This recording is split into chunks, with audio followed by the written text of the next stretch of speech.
Hello and welcome to The Gravel Ride with your host, Craig Dalton, where we discuss the people, places, and products that define adventure cycling.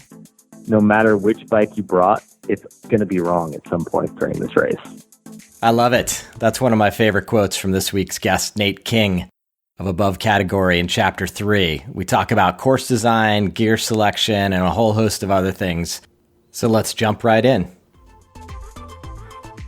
For starters, can you tell us a little bit about your background as a cyclist? I think it's always interesting for our listeners to learn about, are people coming from the road side or the mountain bike or both, and how they discovered gravel riding? Yeah, of course. So I started riding bikes when I was 14. Started out pretty heavily in the dirt. I grew up in Utah and Salt Lake, and mountain biking was kind of the thing you did there. And didn't really take it that seriously until after college, where I'd raced a little bit of cross country, a little bit of downhill, kind of dabbled in all facets of the sport, at least on the not be tired side. And then I dropped out of school and encountered road racing, kind of obliquely at like the age of 22, 23, and became a professional road cyclist on that side, at least domestically, racing with Continental teams. And now I'm here in Marin at Above Category. So, wow, that's story short. Yeah, it's a crazy journey. Actually, when I first started following you on Instagram and seeing all the road cycling pictures, you've got such a good pro road aesthetic that I was like, oh, this guy's a pure roadie, until I started seeing more about the adventures you were doing. Yeah, I've always kind of taken a weird approach towards whatever it is I'm doing, whether that's racing on the road, racing on the mountain bike. I spent a few winters training down in South America and Colombia before it was kind of the hot thing to do.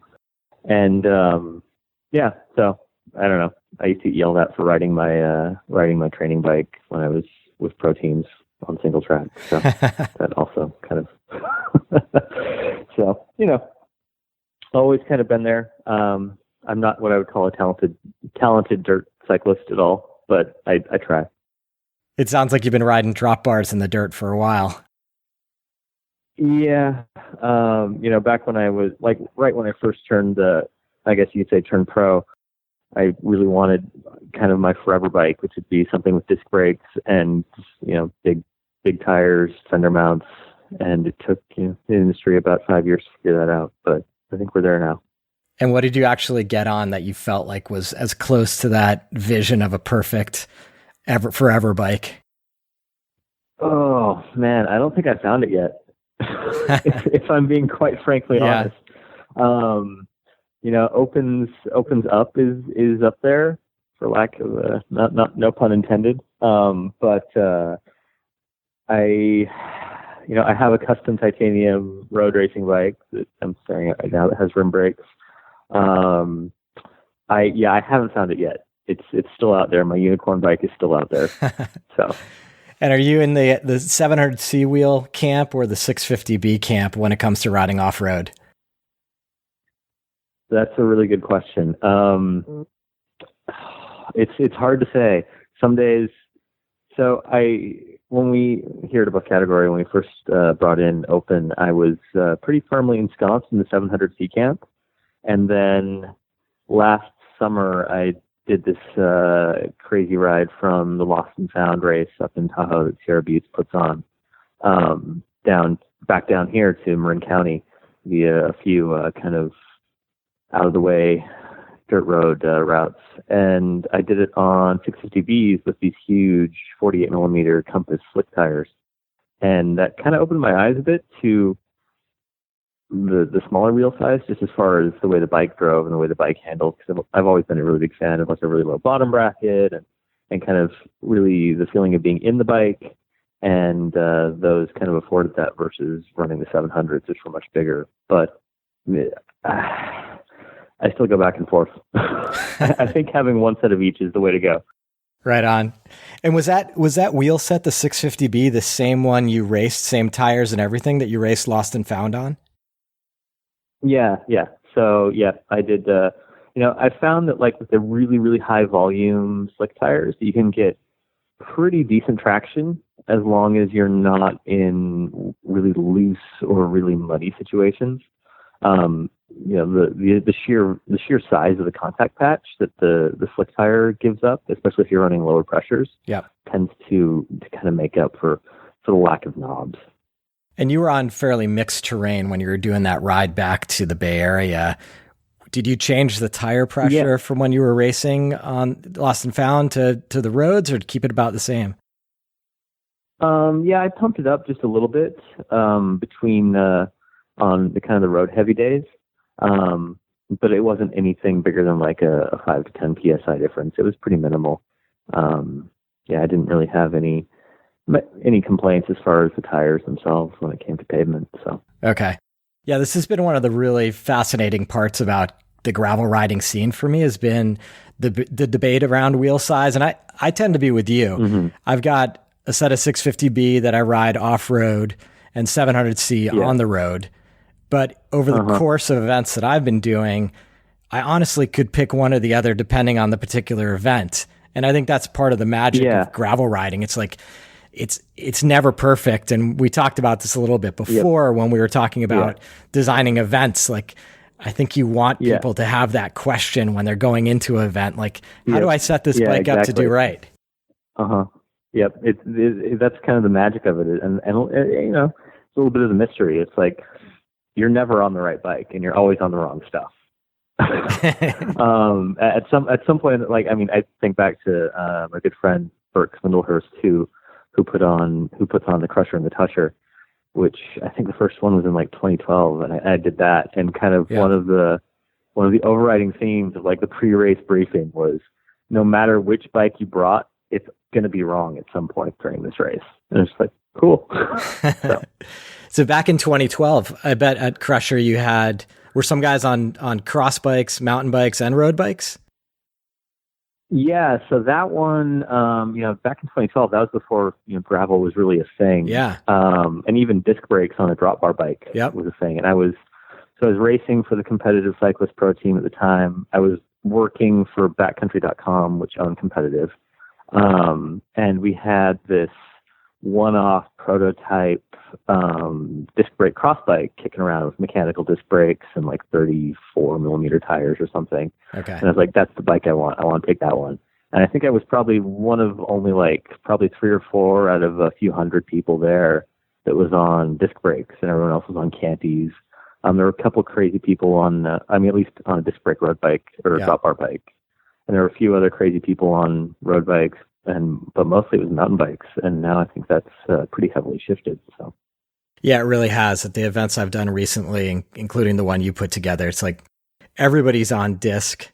There's like maybe 5% of the people who are riding old cross bikes with cantilevers. And as I'm ripping by them on the descents, I'm just remembering what it was like to descend with cantilevers and how pumped out my hands used to get. Yep. Yeah, I mean, I started riding mountain bikes probably it was kind of near the tail end of disc brakes taking over everything. But my first few mountain bikes were V-brake bikes, and I remember the first day that I got a hydraulic disc brake bike, and I was just like, oh, like my hands they don't hurt. And, people who can actually descend were like, oh, well, you just need to brake less, and But yeah, no, hydraulic disc brakes are definitely a revelation, especially on a drop bar bike. So yeah, that was a big step up for me in my gravel bike pursuits. I started on a mechanical disc brake bike with 700C tires, and now graduating to the hydraulics and the 650Bs, the descending is like night and day. And I think totally. here in the Bay Area, like we've got some really ripping descents, but they can be super painful when you're not on the right gear. Yep. I remember starting out here on a cantilever cross bike, and I would flat all the time, and I really couldn't ride anywhere near what I could do on the mountain bike. Now with the 650Bs coming down coastal or something like that, where it's a pretty long sustained descent with a lot of ruts, it can be pleasurable riding a gravel bike downhill finally. Yeah, yeah, and after we did the event and we put a post ride survey out, and we were just like, what did you not like about the event? And there were a few people who were just like, oh, I can't believe that you descend coastal on a gravel bike. Well, maybe your equipment choice was wrong at that very moment in time, but yeah. And from my perspective, that means you've done it right as a race organizer and route planner, because you've made someone complain about their equipment at least once during the ride. I mean, yeah, if everybody says that the whole course is perfect for whatever they were on the whole time, it's probably a sign that I need to throw something else at them. So yeah, it was probably a road ride at that point. Yeah, exactly. Now, I haven't done too much outside of the West Coast in terms of gravel riding, but I think it's interesting, when you talk about events like Dirty Kansas and some of the stuff in the Midwest, how different that riding is. And I wonder if the conversation we'd be having leaning towards 650B and the little bit wider tires with lower pressure would be the same if that was right outside our door. Yeah, I've done a little bit of, I guess you could call it mixed terrain riding in the south around Athens, Georgia, and a few other spots down there, but I've not done anything else kind of west of, I guess you could say, Colorado or east of Colorado. So I've not done Kansas yet. I've yet to be cajoled into suffering through that, but I've heard stories of the shale, the pointiness of it all. So maybe one day I'll get myself out there, but yeah, I've not. I can't really speak to that. So. Yeah, I'm looking forward to. I'm going to talk to some guys who have survived Dirty Kansas and just get their perspectives. Guys who I know live out here on the West Coast and have been out there, because I think it's quite a bit different. Obviously here in Marin County, we've got a ton of ups and downs in our gravel riding, and it starts to almost blend into mountain biking at times, which is quite different from that Midwest terrain. Yeah, definitely. Here and part of it is, especially here in Marin, we don't really have, coming from Utah and, basically spending half my life in Moab and Park City, and riding single track and pretty technical stuff. Here, we don't really have that. And just by nature of, pretty much single track to bikes being totally illegal on TAM, it's really easy to kind of blur those distinctions, since you have people, riding 6-inch enduro bikes on what amounts to places that could take a Jeep down. So it's kind of interesting to see how that evolves here, at least locally. Yeah, it really is. So I wanted to talk about the ride you put on, the Officially Serious gravel bike ride. Can you tell us a little bit about the event and what the origins were? Yeah, well, it had been marinating for a while here, at least at Above Category. I'd always wanted to put on some sort of kind of mixed terrain event that really showcased the what was really rad about these kinds of bikes, especially locally, just because, like I said, single track isn't really accessible to mountain bikes. And then we have this kind of crown jewel of preserved open space so close to a pretty big population center in the country. And finally we kind of reined in some momentum to get it done. And we did. It was kind of, locally we've got the grasshoppers, but there's nothing up in Sonoma, but there's nothing really down here in Marin. And I was kind of like asking, why does nobody do this here? And the ability to loop together so many gravel roads with pavement and string it all together and kind of share that with everyone was kind of what was the driving force behind that. So yeah, and it was an awesome event. The route was great, and the turnout was just amazing. Did that exceed what you guys were thinking? Definitely. I thought we'd maybe get like 30 or 40 people who would be like, oh yeah, this looks like cool, fun, whatever.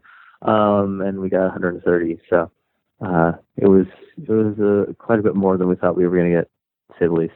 That's awesome. Everybody was having a really good time. Speaking from the mid-pack section, people were just cool. We were using our GPS to navigate or getting around the different corners and missing corners, but coming back to them, and everything was great. Yeah. I discovered some new terrain, which I was stoked on, the other side of Pine Mountain.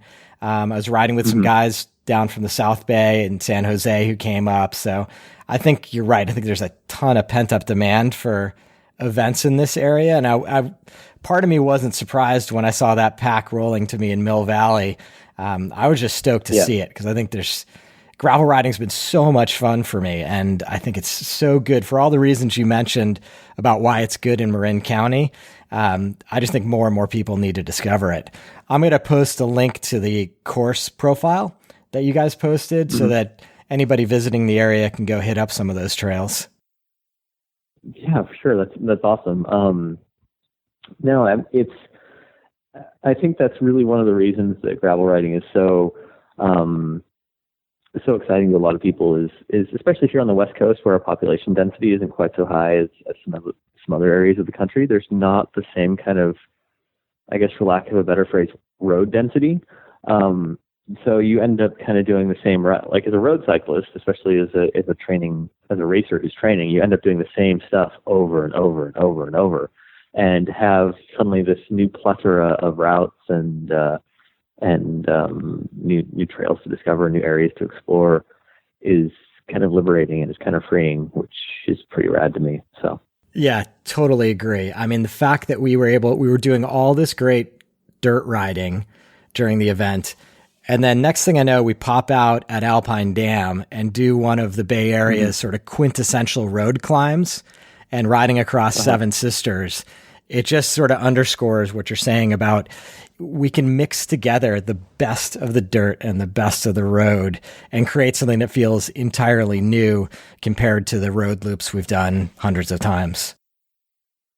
Yeah, exactly. And I mean, like, I know there's a lot of naysayers out there who are just like, oh, well, we do that on mountain bikes all the time. It's like, yeah, you do, but it sucks riding a flat bar mountain bike on the road. Like, nobody wants to do 30 miles of pavement on a mountain bike.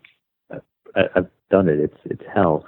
But you put drop bars on, you put some skinnier tires on, a little bit more of an aerodynamic position, and suddenly you're like, oh, this is totally tolerable. Like, I would do this all day, every day. So. Yeah, exactly. So I hear you're planning another gravel ride. Is there anything you can share about the event? Well, yeah, probably, we've kind of locked in a date so far. March 24th, Saturday. I think it's it's the Saturday after the last grasshopper of the year. So everyone should still be pretty fresh, at least locally.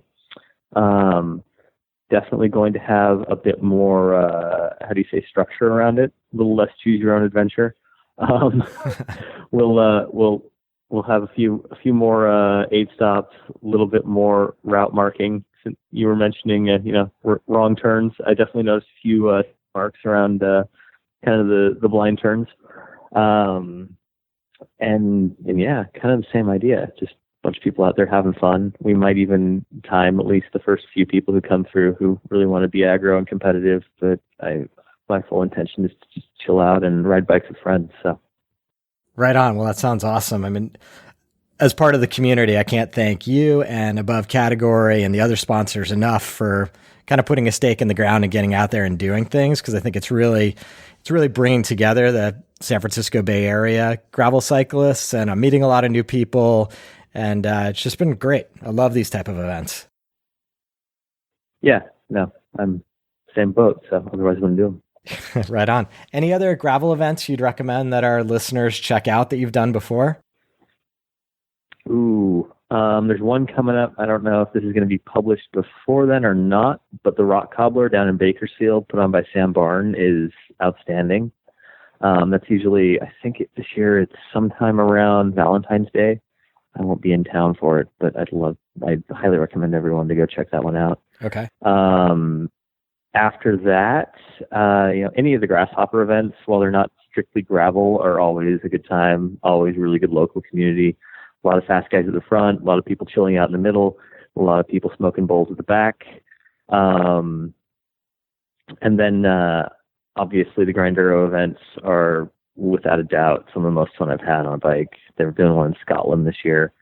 They started out with last year, and then the one in Quincy up near Downeyville at the end of the season is always great. And after that, I would definitely recommend Crusher and the Tushar if you're willing to drive out to southern Utah for it. Bert puts on a a stellar event, and the local community in Beaver really gets into it. So, is that more towards the end of the season? Crusher is usually, I think it's late July is typically when it goes on, and I think it's probably sold out by now. If memory serves me correct, he puts out the registration in January every year, and it sells out pretty quickly. But I know the transfer form is pretty active. So okay, I'll put links to all these events in the show notes, so anybody who's interested can check them out and put them on your calendar. If you can't get into Crusher this year, put it on your calendar, and we'll get in 2019. Yeah, definitely worth the trip, and definitely worth just hanging out in Beaver and hanging out with Burke for a while, because he's a fun guy to know. Right on. I appreciate the tips on that. So switching gears, I know you're off to Spain this weekend to start a new adventure professionally. Do you want to tell us a little bit about what you're going to be working on? Yeah. So I'm kind of not necessarily moving on from Above Category, but kind of I have a new track in life. I'll be the American brand manager for a brand called Chpt3, which does well, it's a new brand, but with pretty old roots. Started by former British professional cyclist David Miller, and we're kind of excited to hit things full force. Based out of Girona, so I'll be there for the next 2.5 weeks, kind of on my, I guess you could call it initial training camp with them, and rocking that from now on. So that's awesome. Well, I can't wait to hear more about it as that unfolds. I know you're going to do awesome work for them. If people are interested in following you and seeing more about your adventures, what's a good place to check out what you've been doing? The Instagram feed is usually pretty good. It's mostly a mix of bike pictures and now motorcycle pictures. It's King the Nate, and then I guess I'm kind of on Strava. I don't post that much there, but when I ride with other people, I will.